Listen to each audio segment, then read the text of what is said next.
Hello friends, मी स्टोरीवाली पुन्हा आली आहे तुमच्यासाठी एक नवीन कथा घेऊन, जिचं नाव आहे मेलुहाचे मृत्युंजय. तर ओम नमः शिवाय. अवघे विश्व भगवान शिवाला वंदन करते आणि मीही भगवान शिवाला वंदन करते आणि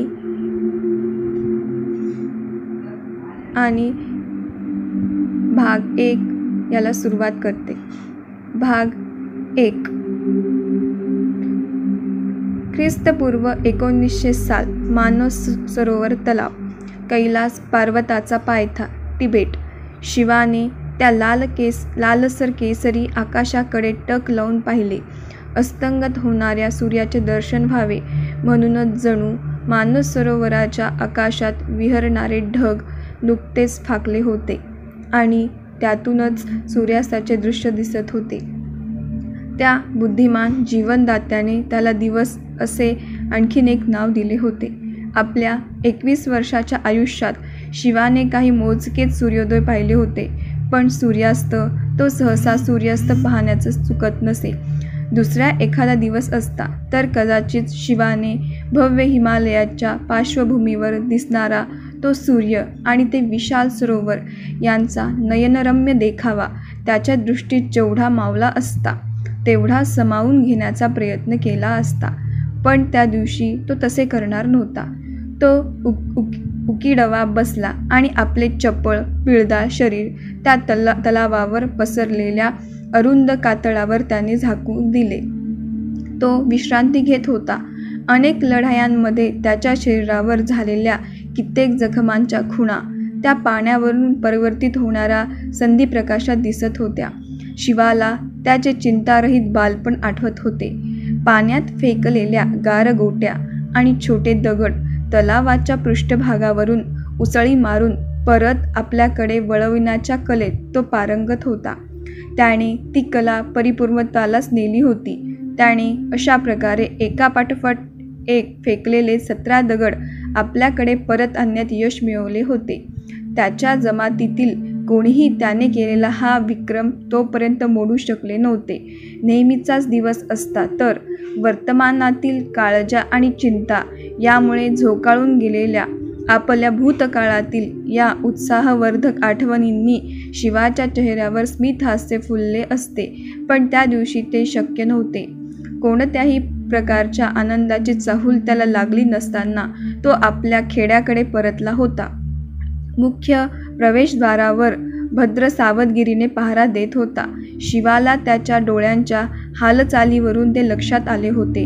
कुंपणाजवळ आणखीन 2 शिपाई होते, पण ते पेंगुळलेले होते. त्यांना त्या अवस्थेत पाहतच भद्र गरकन मागे वळाला आणि त्यांच्या अंगावर ओरडत त्याने त्यांना संसदीत लाथा घातल्या. शिव पुन्हा एकदा तलावाकडे वळला. या भद्राचे देव भलई करो, निदान तो तरी आपली जबाबदारी पार पाडतो आहे, त्यानं मनातल्या मनात म्हटलं. याकच्या हाडापासून तयार केलेली चिलीम शिवाने आपल्या ओठांजवळ नेली आणि तिचा एक जोरदार झुरका घेतला. तो दुसरा एखादा दिवस असता तर चिलीमने आपली मोहिनी त्याच्या मनावर घातली असती आणि निदान क्षणभरासाठी का होईना पण शिवाच्या शिणल्या भागाला, त्रस्त मनाला दिलासा आणि विरुंगळाही मिळाला असता. पण त्या दिवशी तसे झाले नव्हते. त्याने सरोवराच्या डाव्या बाजूला पाहिले. तिथे त्या अनोळखी परदेशी पाहुण्याचे सैनिक त्यांनी आपल्या निगराणीत ठेवले होते. त्या सैनिकाच्या मागच्या बाजूला सरोवर होते आणि शिवाचे स्वतःचे 20 सैनिक त्यांच्यावर पहारा देत होते. त्यामुळेच त्या सैनिकांना अचानक हल्ला करणे शक्य झाले नसते. त्या सैनिकांनी स्वतःला किती सहजपणे निशस्त्र करू दिले होते. कोणत्याही क्षुल्लक कारणावरून युद्धाला तयार होणाऱ्या आमच्या भूमीवरच्या रक्तपिपासू लोकांप्रमाणे ते मूर्ख नाहीत, शिव मनातल्या मनातच म्हणाला. तो परदेशी पाहुणा शिवाला जे म्हणाला होता तेच शब्द शिवाच्या मनात पुन्हा घुमत होते. तो म्हणाला होता, आमच्या देशात या. आमचा देश हा पर्वताच्या पलीकडे आहेच. बाकीचे सगळे त्याला मेलुहा म्हणतात. मी तर त्याला स्वर्गच म्हणतो. हे भारतातील अत्यंत समृद्ध आणि बलशाली साम्राज्य आहे. खरं तर जगातील अत्यंत समृद्ध आणि अत्यंत बलशाली साम्राज्य आहे ते. आमच्या सरकारनं स्थलांतरितासाठी काही सुविधा देऊ केल्या आहेत. तुम्हाला चांगली सुपीक जमीन आणि शेतीसाठी आवश्यक असलेले स्रोतही उपलब्ध करून दिले जातील. सध्या तुमची गण ही जमात या ओसाड ओबडधोबड भूमीवर अस्तित्वासाठी झगडते आहे. तुम्ही स्वप्नातही ज्याची कल्पना केली नसेल अशी जीवन पद्धती मेलुहा तुम्हाला देऊ करत आहे. त्या बदल्यात आम्हाला काहीही नको आहे. फक्त तुम्ही शांततेनं राहा, कर भरा आणि आमच्या देशाचे कायदे कानून पाळा म्हणजे झालं.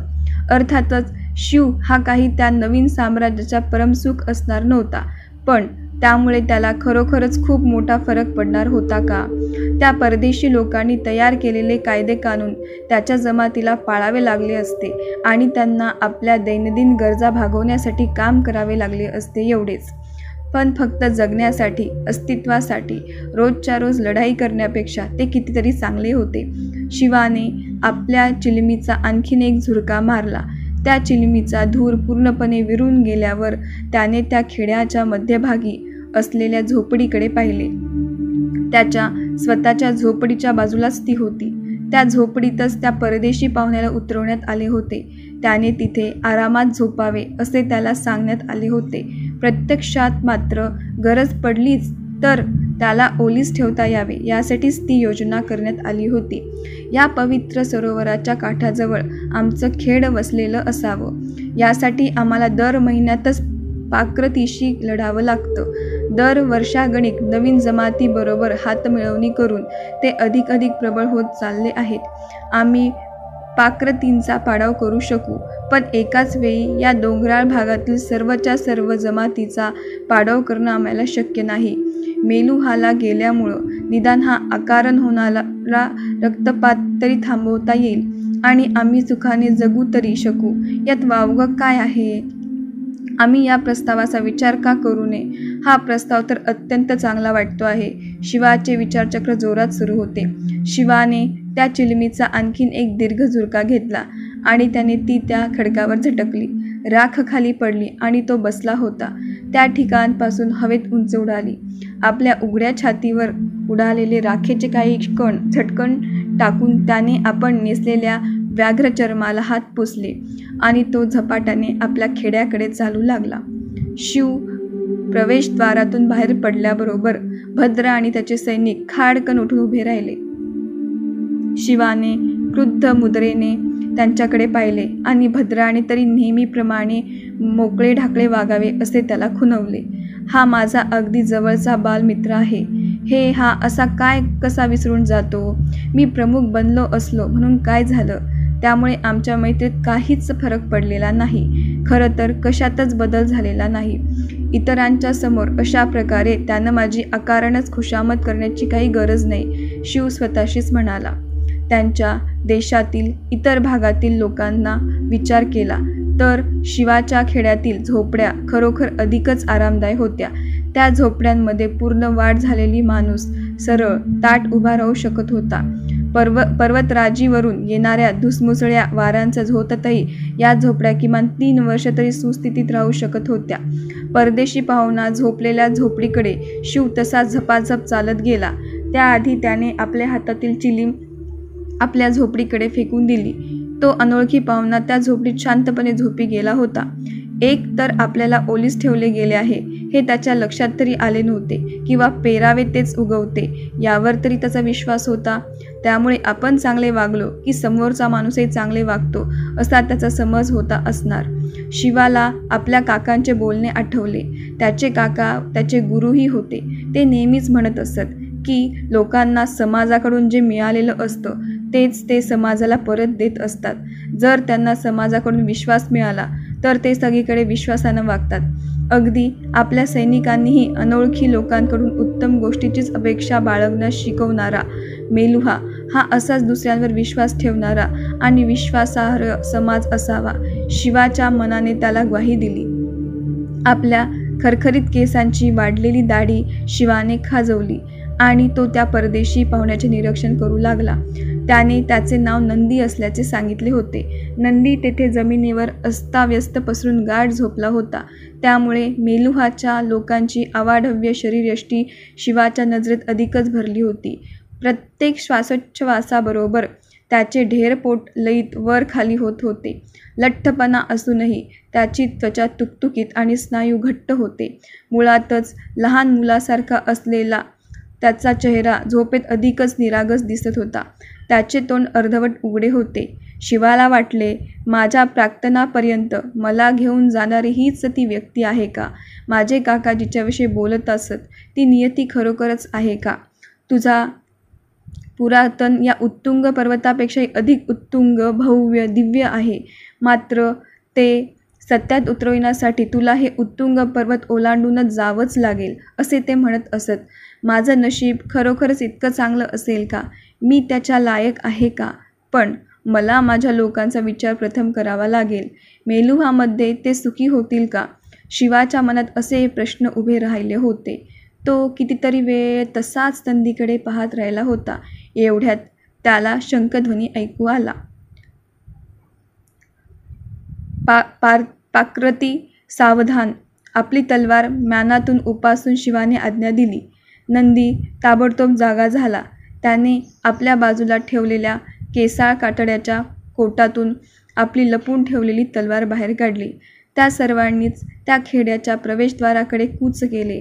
नेहमीच्या शिरस्त्याप्रमाणे स्त्रियांनी आपल्या मुलांना घेऊन खेड्याच्या मध्यभागी आसरा घेण्यास सुरुवात केली, तर पुरुष आपापल्या तलवारी उपसून धावतच प्रवेशद्वाराकडे निघाले. भद्र आपल्या तळाकाठचे सैनिक प्रवेशद्वाराजवळ पोचल्याबरोबर शिवाने भद्राला विचारले. त्याचे शब्द ऐकताच भद्राने ती आज्ञा सर्वांना दिली आणि गणाच्या सैनिकांनी ताबडतोब त्या आज्ञेचे पालनही केले.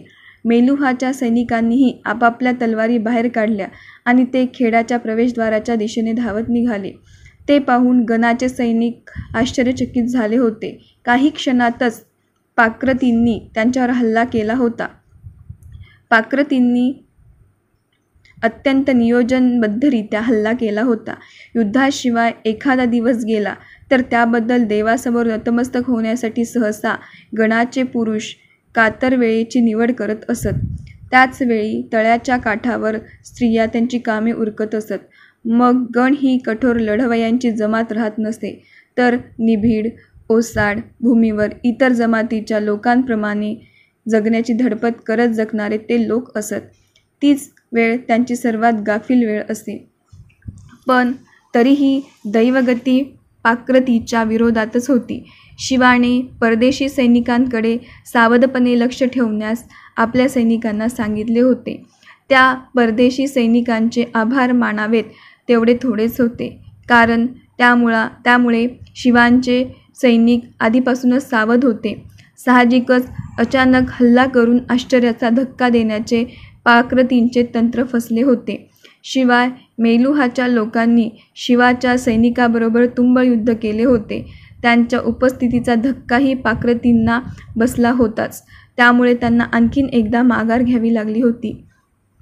शिवाच्या अंगावर ताज्या जखमांच्या खुणा दिसत होत्या. तो रक्तबंबाळही झाला होता. त्याने युद्ध संपल्यानंतर झालेल्या नुकसानाचा आढावा घेतला. गणाच्या 2 सैनिकांना मृत्यू पत्करावा लागला होता. त्यांना हुतात्मा म्हणून सन्मानित करण्यात येणार होते. मात्र त्याहूनही आणखीन वाईट बातमी समजली होती, आणि ती म्हणजे यावेळी सुमारे 10 स्त्रिया आणि मुले यांना आपले प्राण गमवावे लागले होते. तलावाच्या काठी त्यांची घायाळ मृत शरीरे सापडली होती. हानीचे प्रमाण मोठे होते. नीच, नालायक लोक! आमच्यासमोर त्यांची डाळ शिजत नाही असं दिसल्यावर त्यांनी मुलावर आणि स्त्रियांवर सूड उगवला. शिव उद्वेगाने म्हणाला. त्यानंतर नीलवर्ण शिवाने सर्व जमातीला खेड्याच्या मध्यभागी बोलवले. आता त्याच्या मनाची पूर्ण तयारी झाली होती. ही भूमी रानटी आणि असंस्कृत लोकांनी राहण्याच्याच योग्यतेची आहे. आपण आतापर्यंत कित्येक अंतहीन आणि निरुद्देश लढाया केल्या आहेत. डोंगराळ भागातील टोळ्यांना आपली ही सरोवर काठची जागा देऊ करून हा जीवघेणा संघर्ष थांबवण्याचा माझ्या काकांनी प्रयत्न केला होता. हे आपल्या सर्वांनाच माहिती आहे. त्यायोगे त्यांनी शांतता प्रस्थापित करण्याचा प्रयत्न केला होता. पण आपल्या शांतता प्रस्थापित प्रयत्नाला हे मूर्ख लोक आपला दुबळेपणा समजले. त्यानंतर पुढे काय काय घडलं तेही सर्वाज्ञात आहे. नेहमीच्या तुंबळ युद्धातील भयानकता अगदी पूर्ण परिचयाची असूनही स्त्रिया आणि मुले यांच्यावरील निर्घृण हल्ल्यामुळे गणामधील लोक मुळापासून हादरून गेले होते. मी तुमच्यापासून कोणतीही गोष्ट कधी लपवून ठेवत नाही. या परदेशी लोकांनी आपल्याला त्यांच्याकडे येण्याचं आमंत्रण दिलं आहे, ते आपल्या सर्वांनाच माहिती आहे. नंदी आणि त्या परदेशी सैनिकांकडे बोट दाखवत शिव पुढे म्हणाला, आज या लोकांनी आपल्या खांद्याला खांदा लावून आपल्या समवेत शत्रूशी युद्ध केले. त्यांनी माझा विश्वास जिंकला आहे. मला त्यांच्याबरोबर मेलुहाला जाण्यात काहीच गैर वाटत नाही. मात्र हा निर्णय खचितच माझ्या एकट्याचाच असणार नाही. शिवा, तूच आमचा प्रमुख आहेस.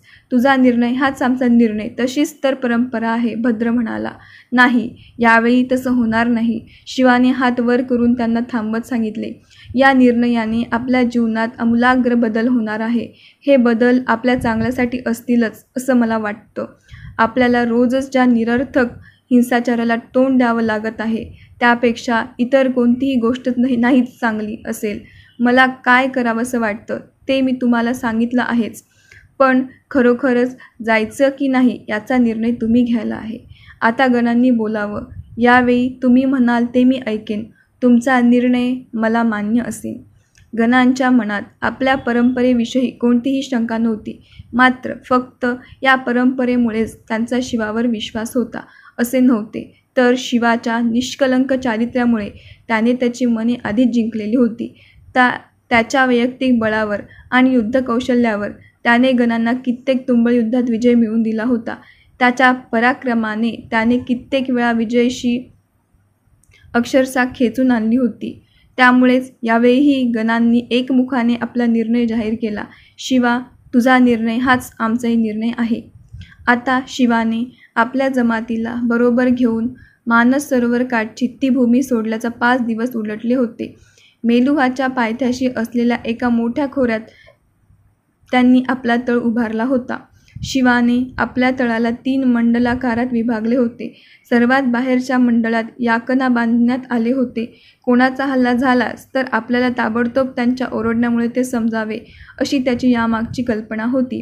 त्याला लागूनच असलेल्या दुसऱ्या मंडलात पुरुष होते. त्यामुळे युद्धाची चाहूल लागताच शत्रूबरोबर लढण्यास पुरुष लगेच सिद्ध झाले असते. सर्वात आतील मंडळात मुले आणि स्त्रिया होत्या. मध्यभागी असलेल्या अग्निकुंडाजवळ स्त्रिया आणि मुले होती. युद्धात जे कामी आले असते तरी चालले असते ते पहिल्या रिंगणात होते. प्रतिकार करणारे लढवय्ये, दुसऱ्या आणि बळी पडू शकणारे जीव सर्वात आतल्या रिंगणात होते. शिवाने सर्वाधिक भीषण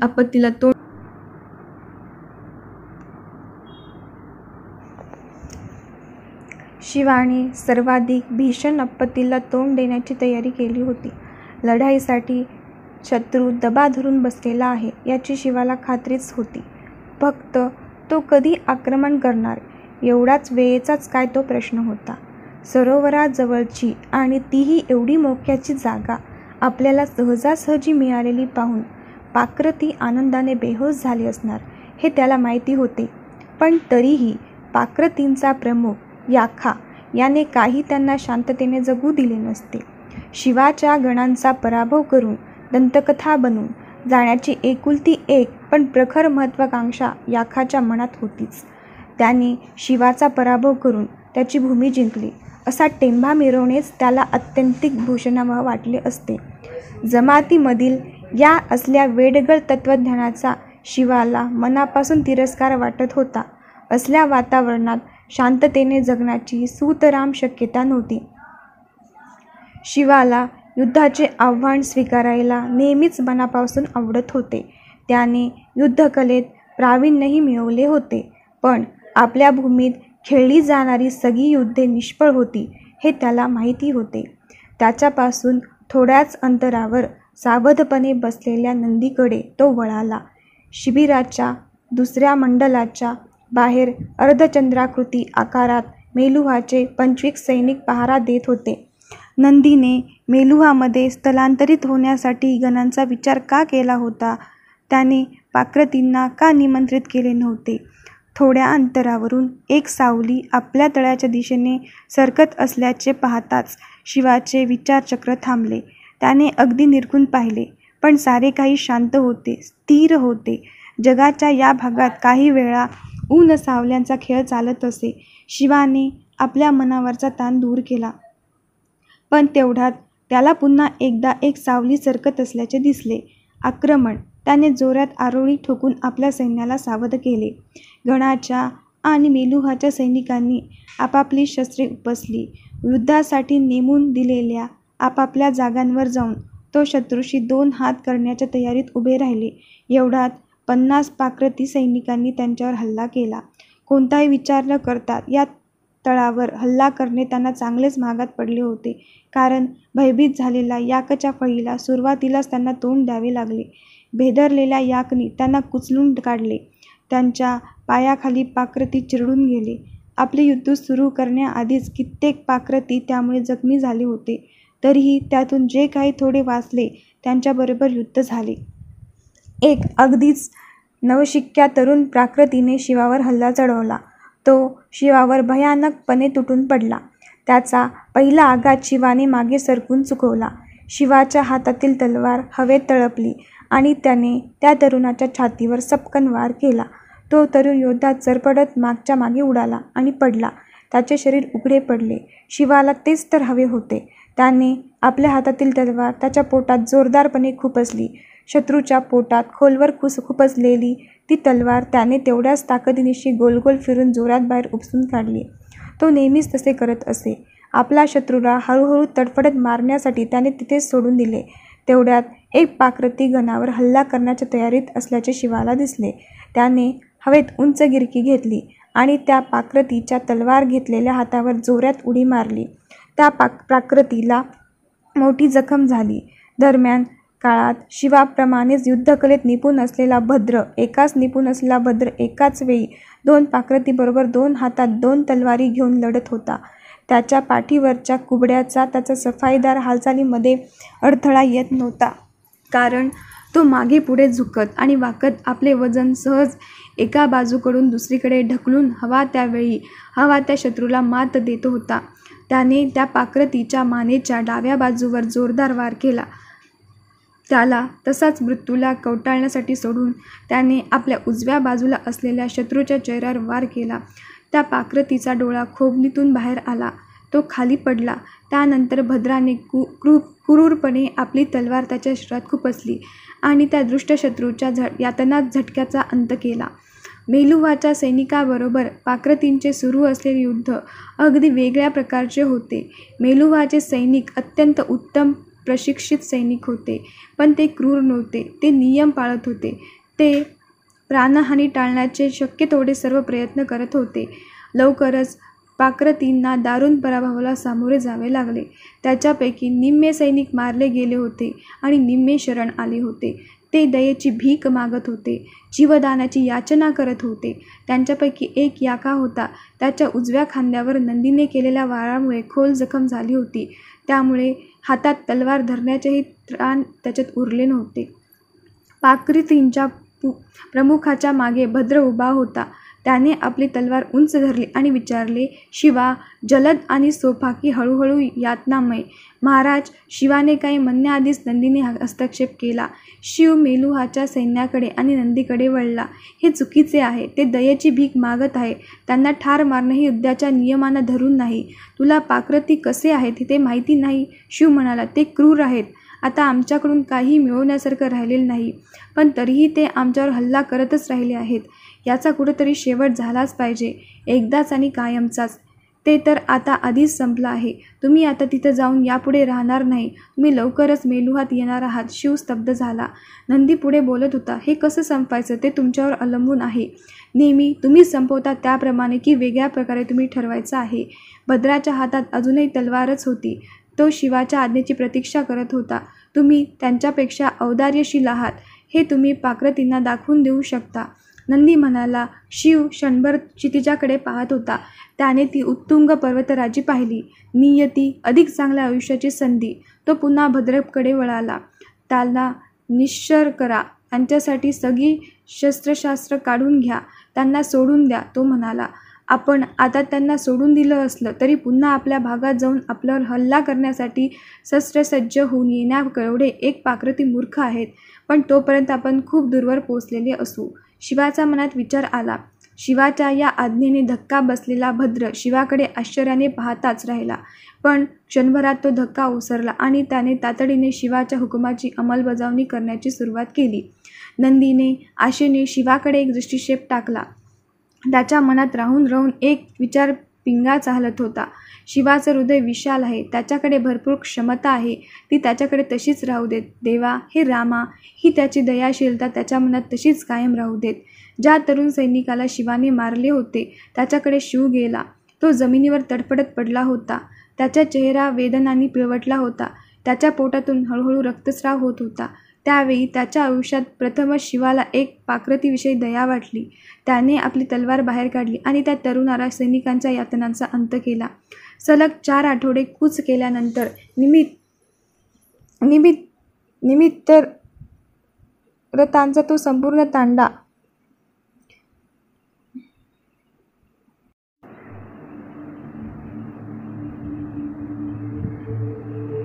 सलग 4 आठवडे कूच केल्यानंतर निमंत्रितांचा तो संपूर्ण तांडा बाहेरच्या भागातील पर्वतरांगा पार करून श्रीनगरच्या बाहेरच्या भागात पोचला.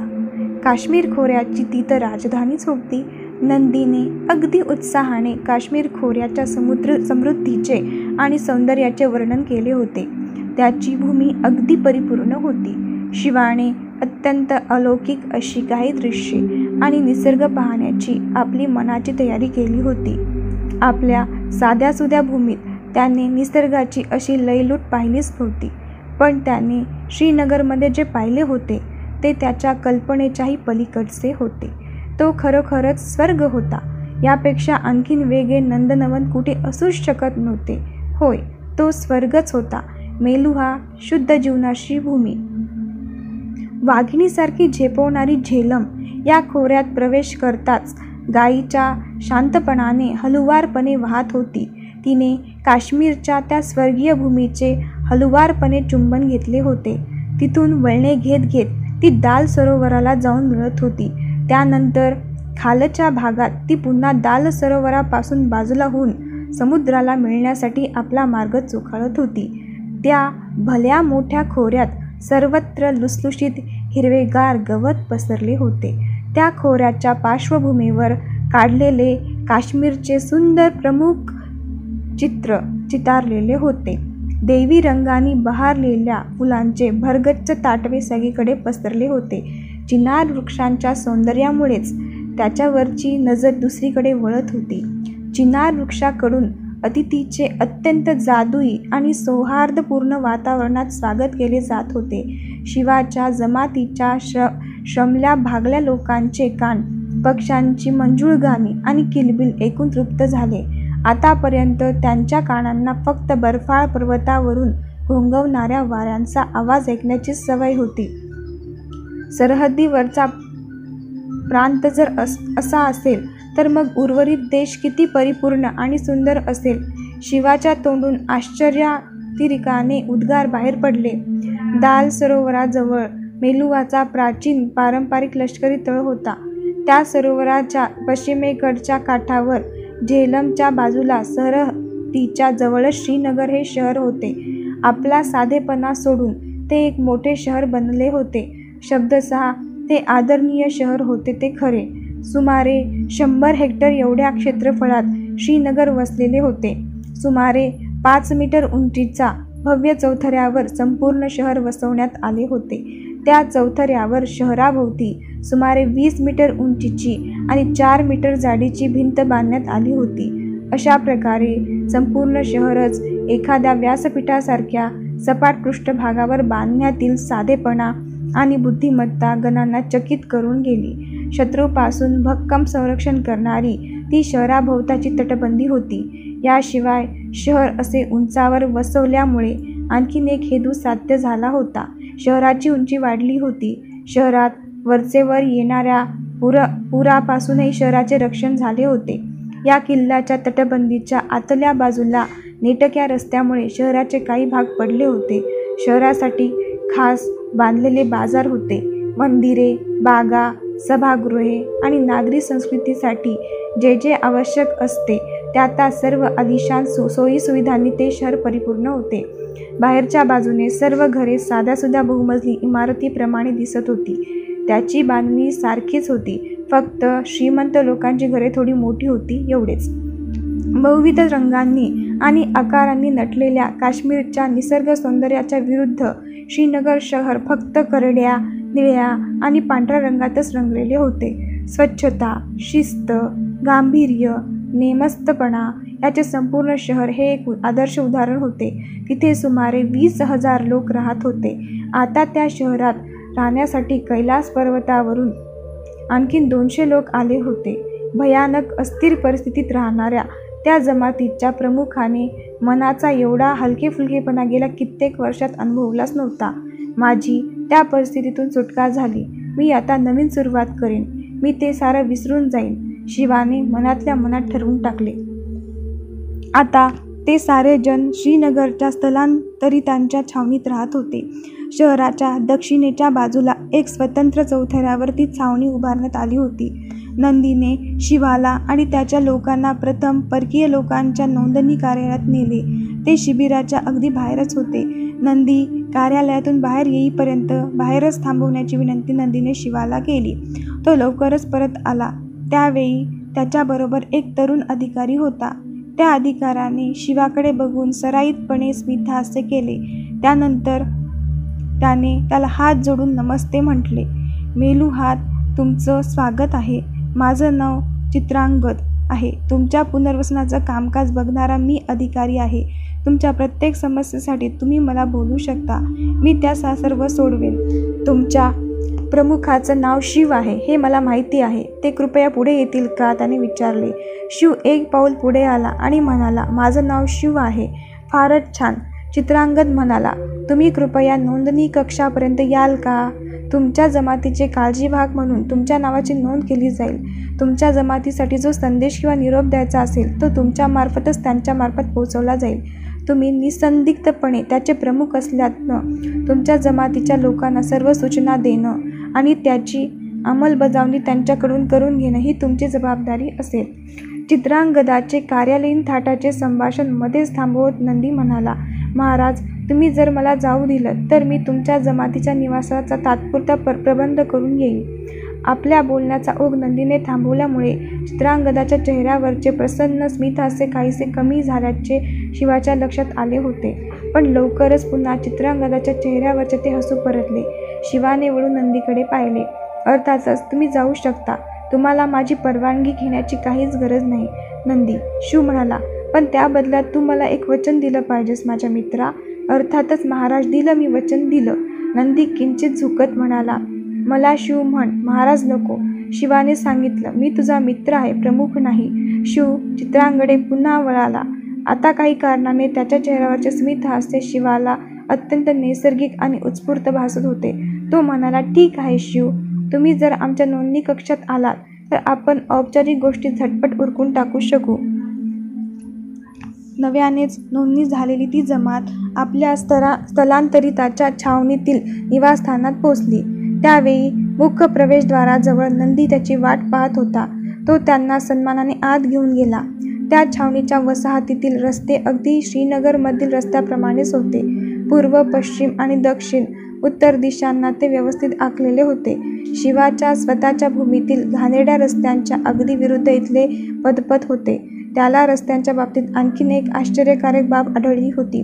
रस्त्याच्या मधोमध असलेली ती रंगीत दगडाची रांग कशासाठी आहे, नंदी त्याने विचारले. त्याच्या खाली सांडपाणी व्यवस्थापनाची भूमिगत व्यवस्था आहे. या सांडपाणी यंत्रणेतून छावणीतील सर्व सांडपाणी बाहेर नेले जाईल शिवा. त्यामुळे छावणीत उत्तम स्वच्छता आणि आरोग्यपूर्ण वातावरण राहील याची मी तुम्हाला हमी देतो, नंदी म्हणाला. मेलुहाच्या लोकांच्या इतक्या सुंदर आणि परिपूर्ण नागरी व्यवस्थापनाचे शिव प्रभावित झाला होता. तिथल्या मोठ्या इमारतीमध्ये गण पोचले. त्या खास त्यांच्यासाठीच बांधण्यात आल्या होत्या. मेलुहाला येण्याचा निर्णय घेण्याचा शिवाच्या बुद्धिमत्तेचे त्यांनी मनातल्या मनात कित्येक वेळा आभार मानले होते. त्या 3 मजली इमारतीत प्रत्येक कुटुंबासाठी स्वतंत्र निवासस्थान होते. ते अत्यंत सुखासीन होते. प्रत्येक खोलीत छानसे आरामदायी सामान होते. प्रत्येक भिंतीवर तांब्याची गोल थाळी होती. तिच्यात ते स्वतःचे प्रतिबिंब व्यवस्थित पाहू शकत होते. त्या खोल्यांमध्ये स्वच्छ सुती चादरी होत्या. पंच आणि काही कपडेही होते. ते कपडे पाहून गोंधळलेला शिवाने नंदीला विचारलं, हे काय आहे? चित्रांगदाने उत्साहाने उत्तर दिले. तो म्हणाला, शिवा, हे सुती कापड आहे. हे झाड आमच्या भूमीत उगवते आणि आता तुमच्या हातात आहे. तसे कापड त्यापासून बनवले जाते. प्रत्येक भिंतीवर चित्रे लावलेली एक खिडकी होती. त्यामुळे खोलीत जास्त काळ सूर्यप्रकाश आणि उष्णता टिकून राहत होती. प्रत्येक भिंतीला दिवे ठेवण्यासाठी एक उष्णता कोनाडा होता. दिव्यामधून नियंत्रित प्रकाश सर्वत्र पसरत होता. प्रत्येक खोलीला लागूनच स्वच्छतागृहाची सोय होती. स्वच्छतागृहाचा फरशांना सांडपाणी वाहून नेणाऱ्या भोगाकडे नैसर्गिक उतार होता. त्यामुळे तिथले सांडपाणी आपोआपच सांडपाण्याच्या यंत्रणेला जाऊन मिळत होते. प्रत्येक स्वच्छतागृहाच्या उजव्या बाजूला फरसबंदीत बसवलेले बेसिन होते. बेसिनच्या मध्यभागी एक मोठे भोग होते. या जमातीच्या दृष्टीने ते एक विचित्र दिसणारे यंत्र होते. ते कशासाठी बांधले होते याविषयी त्यांना कुतूहल वाटत होते. बाजूच्या भिंतीला लागूनच एक उपकरण होते. ते ज्यावेळी हलवले जात होते त्यावेळी त्याच्यातून पाण्याचा प्रवाह बाहेर पडत होता. ही तर जादूच आहे, भद्राची आई कुजबुजली. संपूर्ण इमारतीचा प्रमुख प्रवेशद्वाराखेरीज तिथे आणखीन एक घर होते. त्या घरातील एका महिला वैद्य आणि परिचारिका बाहेर पडल्या आणि त्यांनी शिवाला अभिवादन केले. ती वैद्य ती गौवर्णीय स्त्री होती. तिने आपल्या कमरेभोवती एक पांढरे वस्त्र गुंडाळले होते. त्याला मेलुहामध्ये धोती म्हणत होते. तिने आपल्या छातीभोवती एक छोटेसे वस्त्र गुंडाळून घेतले होते आणि खांद्यावरून अंगवस्त्र म्हणून ओळखले जाणारे पांढरे वस्त्र घेतले होते. तिने कपाळाच्या मधोमध पांढरा टिळा लावला होता. तिच्या डोक्यावरचे सगळे केस कापलेले होते. तिने फक्त एक शेंडी राखली होती. तिच्या गळ्यात जानवे होते. ते तिच्या डाव्या खांद्यावरून तिच्या शरीरावर तिच्या उजव्या खांद्याकडे रुळत होते. तिला तेथे पाहून नंदीला आश्चर्य वाटले. तिने केलेल्या नमस्काराला प्रत्युत्तर दाखल नमस्ते म्हणून तो म्हणाला, श्रीमती आयुर्वती, आपल्यासारख्या उच्च व्यावसायिक नीतिमत्तेच्या वैद्य इथे असतील अशी मला अपेक्षा नव्हती. आयुर्वतीने नंदीकडे पाहून स्मितहास्य केले. त्यानंतर ती त्याला विनम्रपणे पुन्हा एकदा अभिवादन करून म्हणाली, प्रत्येक ठिकाणी जाऊन प्रत्यक्ष काम करून अनुभव घेण्यावर माझा विश्वास आहे. सरदार, माझे सहकारीही हा नियम कडकपणे पाळता, पण मला खरंच माफ करा, मी आपल्याला ओळखत नाही. आपण याआधी कधी भेटलो होतो का? माझं नाव कॅप्टन नंदी आहे, श्रीमती नंदीने उत्तर दिले. आपण यापूर्वी कधीच भेटलो नाही, पण या भूमीतील तुमच्यासारखा महान वैद्याला कोण ओळखत नाही? आभारी आहे कॅप्टन नंदी, ती घाईशी संकोचली होती. तुम्ही थोडीशी अतिशयोक्ती करत आहात असं मला वाटतं. माझ्यापेक्षा खूप श्रेष्ठ वैद्य इथे आहेत. त्यानंतर लगेच शिवाकडे वळून ती म्हणाली, मेलुहात तुमचं स्वागत आहे. मी आयुर्वती, मी इथली वैद्य आहे. तुम्ही इथे राहता आहात तोपर्यंत माझ्या परिचारिका आणि मी आपल्या सेवेसाठी हजर असू. शिवाने कोणतीच प्रतिक्रिया व्यक्त न केल्याचे पाहून चित्रांगद आपल्या अत्यंत विनम्र आवाजात म्हणाला, शिवा, आम्ही तुमची फक्त तात्पुरती राहण्याची सोय केली आहे. तुमच्या जमातीसाठी आम्ही बांधत असलेली खरी घरे याहून खूपच जास्त आरामदायी आहे. तुम्हाला इथं केवळ काही दिवसापुरतंच असं अलग राहायचं आहे. खरं तर आठवडाभरापेक्षा जास्त दिवस काही तुम्ही या घरामध्ये राहणार नाही. तुम्हाला अलग ठेवण्याचा कालावधी तेवढाच असेल. नाही मित्रा, आमच्या अपेक्षेपेक्षाही तुम्ही दिलेली घरे खूपच आरामदायक आहेत. आम्ही अशा घरांची कल्पनाही केली नव्हती. काय मावशी, मी म्हणतोय ते बरोबर आहे ना? भद्राच्या आईकडे पाहत शिवाने विचारले. त्यानंतर चित्रांगदाकडे वळून तो म्हणाला, पण हा अलग ठेवण्याचा कालावधी कशासाठी आहे? नंदी मध्येच म्हणाला, शिवा, फक्त सावधगिरीचा उपाय म्हणून असं अलग ठेवलं जातं. मेलुहामध्ये फारसे आजार नाहीत. काही वेळा येणारे स्थलांतरित काही आजार बरोबर घेऊन येतात. या 7 दिवसांच्या कालावधीत वैद्य स्थलांतरितांची तपासणी करतात आणि जर असे काही आजार असतील तर त्यावर उपचार करून ते दूर करतात. आरोग्यासाठीचे नियम तुम्हाला अगदी काटेकोरपणे पाळावेच लागतील. आजवर नियंत्रण ठेवण्यासाठीचे ते एक मार्गदर्शक तत्वच आहे, आयुर्वती म्हणाली. शिव नंदीकडे पाहतच पुटपुटला, आरोग्यासाठीचे नियम? नंदी क्षमायाचना करत असल्याप्रमाणे शिवाकडे पाहत होता. त्याचे डोके झुकले होते, पण त्याने हळुवारपणे सबुरीचा सल्ला दिला. तो म्हणाला, शिवा, कृपा करून या सगळ्या गोष्टी मान्य कर आणि त्या पाळ.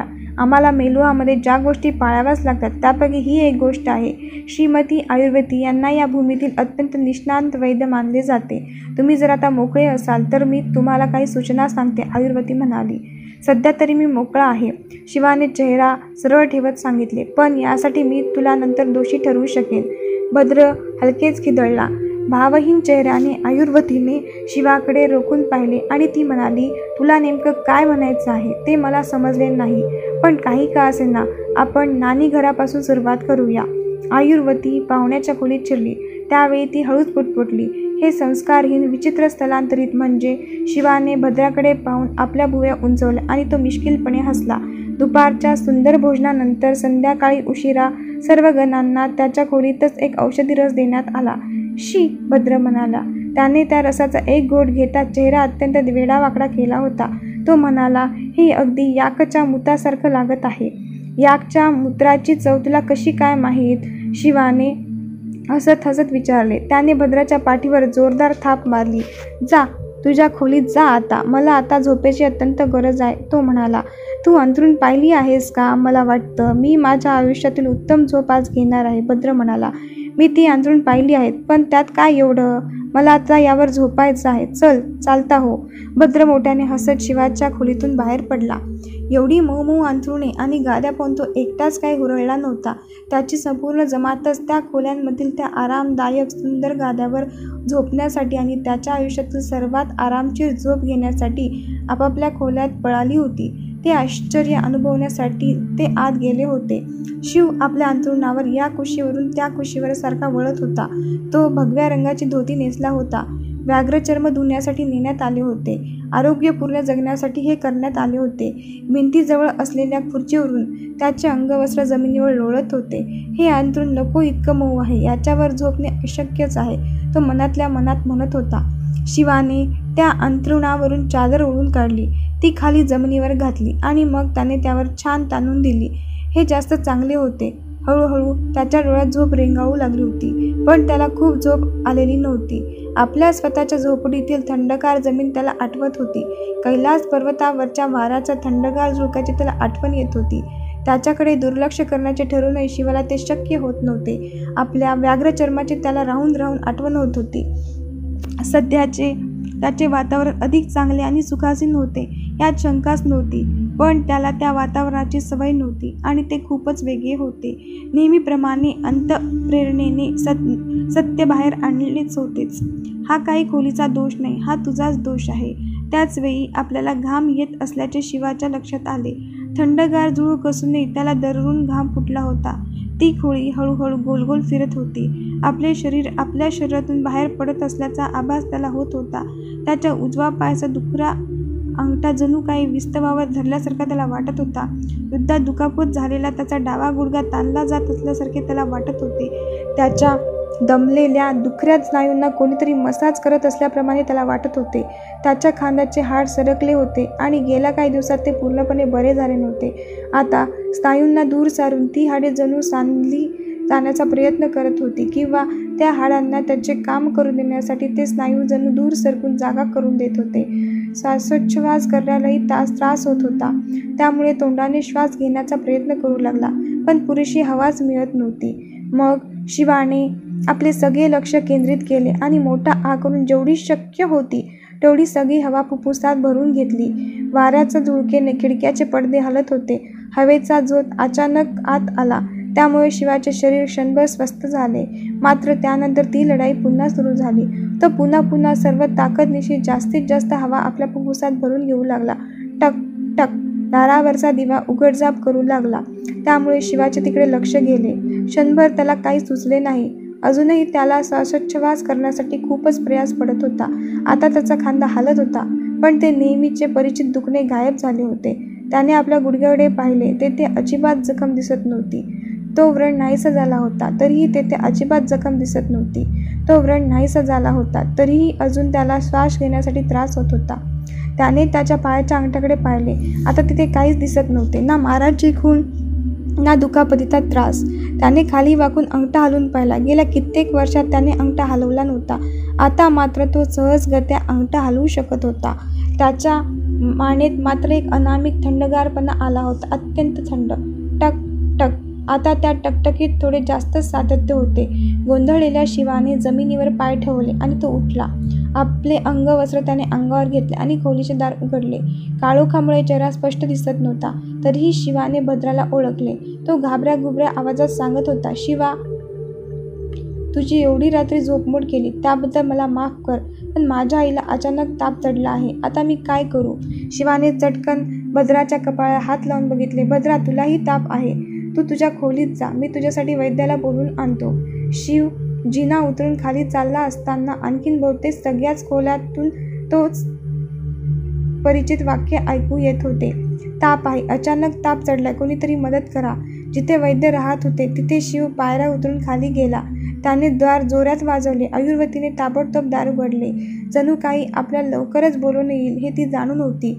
शिव शांतपणे म्हणाला, आयुर्वती, माझी जवळजवळ सगळी जमात तापानं अचानक आजारी पडली आहे. कृपा करून लवकर चल, त्यांना मदतीची गरज आहे. आयुर्वतीने शिवाच्या कपाळाला स्पर्श केला आणि ती म्हणाली, तुला ताप आला नाही? शिवाने त्याचे मस्तक नकारार्थी हलवले. तो म्हणाला, नाही. आयुर्वती विचारात पडली. तिला खूपच आश्चर्य वाटले होते.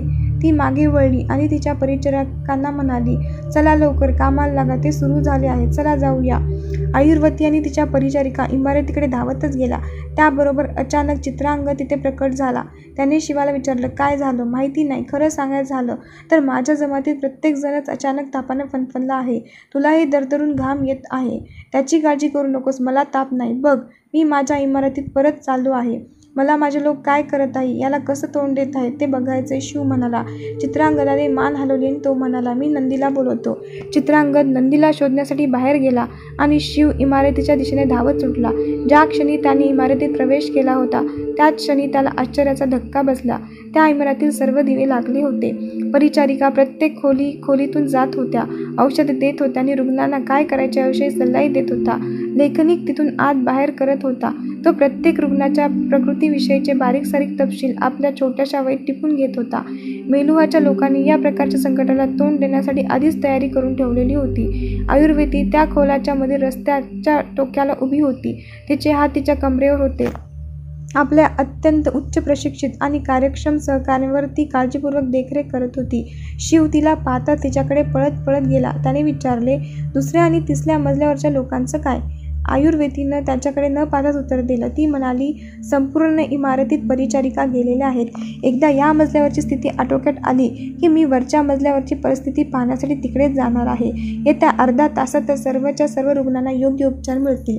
तुम्ही लोक अत्यंत कार्यक्षम आहात, पण तरीही प्रत्येकालाच बरं वाटावं अशी मी प्रार्थना करते. शिव म्हणाला. आयुर्वेदीने वळून शिवाकडे पाहिलं. तिच्या भुवया काहीशा उंचवल्या आणि त्यानंतर तिच्या गंभीर चेहऱ्यावरून स्मित हास्याची एक लहर तरळून गेली. काळजी करू नको, आम्ही मेलुहाचे लोक आहेत. आम्ही कोणतीही परिस्थिती हाताळण्यास समर्थ आहोत. प्रत्येक जणच चांगला ठणठणीत बरा होईल. ती म्हणाली, तुम्हाला मी काही मदत करू शकतो का? होय, जा आणि आंघोळ करून ये. काय? होय, आत्ताच्या आता जाऊन कृपा करून आंघोळ करून ये. ती मागे वळून आपल्या सहकाऱ्यांचे कामकाज पाहत म्हणाली. त्यानंतर तिने सहकाऱ्यांना सांगितले, एक लक्षात ठेवा, 15 वर्षाखालच्या सर्व मुलांचे तुळतुळीत गोटे करा.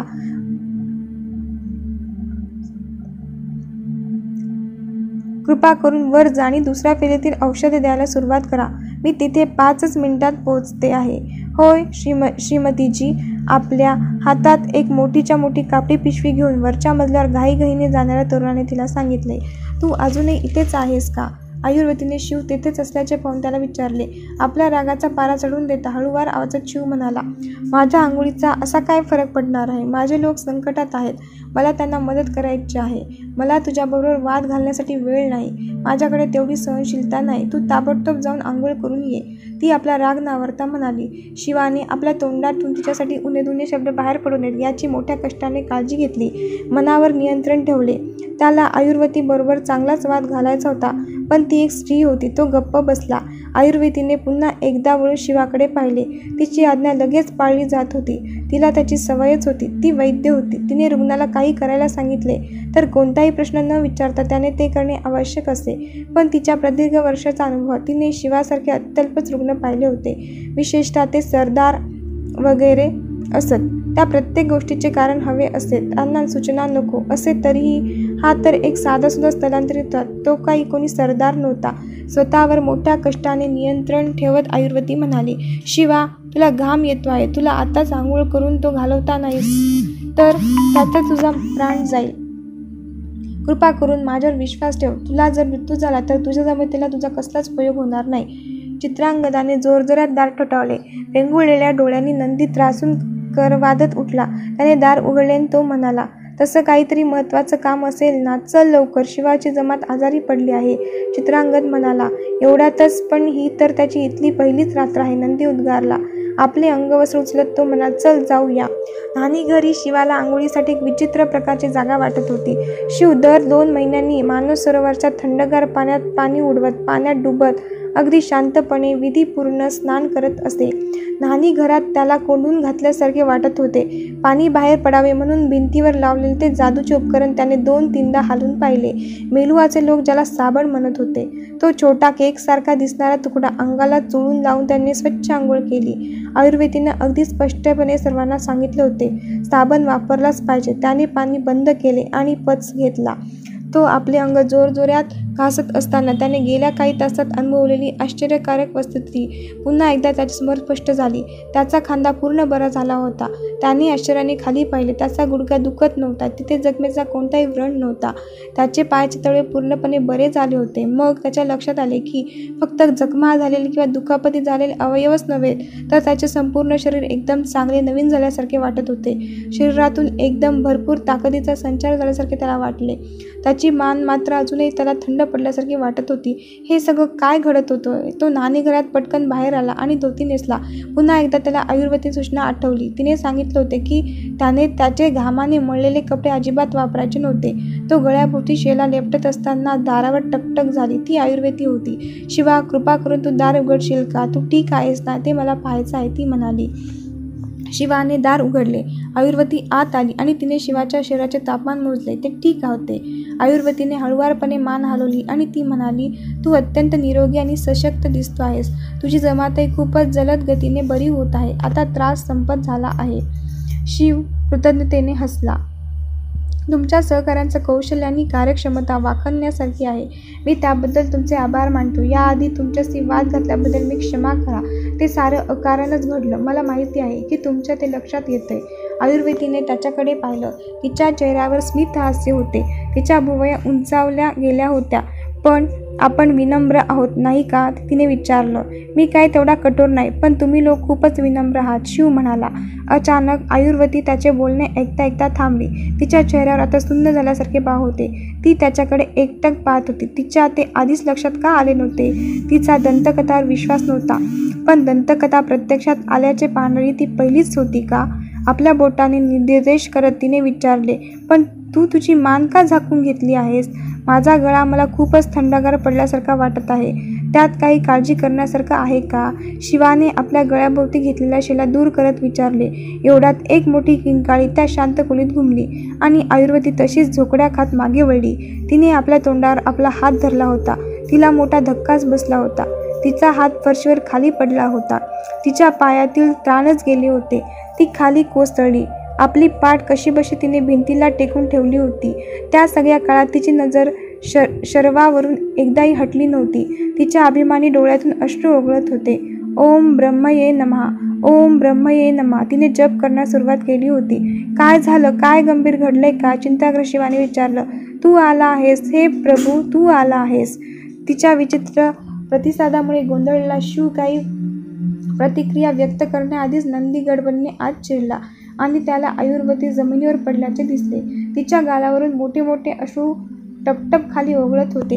काय घडलं श्रीमतीजी? गोंधळलेल्या नंदीने तिला विचारलं. आयुर्वेदीने फक्त शिवाच्या गळ्याकडे बोट दाखवले. नंदीने तिकडे पाहिलं. शिवाचा गळा निळा झाला होता. बरीच वर्षे पिंजऱ्यात कोंडून घातलेल्या प्राण्याने सुटका झाल्यावर चित्कारावे तसा चित्कारत नंदीही आपल्या गुडघ्यावर खाली बसला. तोही आश्चर्यतिरेकाने खाली कोसळत होता. हे प्रभो, तू आलास, नीळकंठ आलास आहे, असं तो म्हणाला. नंदी खाली वाकला आणि त्याने आपले मस्तक नीळकंठ शिवाच्या पायावर ठेवण्याचा प्रयत्न केला. ती आदरणीय व्यक्ती मात्र मागे सरकली होती, गोंधळली होती आणि बेचैनही झाली होती. हा सगळा काय मूर्खपणा चालू आहे? शिवाने शुद्ध होत विचारले. आपल्या थंडगार पडलेल्या गळाला हात धरत तो त्या चकचकीत पितळी तबकीकडे वळला. त्याच वेळी आपल्या गळ्याकडे पाहून तोही एकदम स्तब्ध झाला. त्याचा गळा निळा झाला होता. तो नीळकंठ होता. चित्रांगदाने आधारासाठी हाताने दरवाजा धरला होता आणि तो एखाद्या मुलासारखे हुंदके देत हमसून हमसून म्हणत होता, आम्ही वाचलो, तो आला आहे. भाग 1 समाप्त.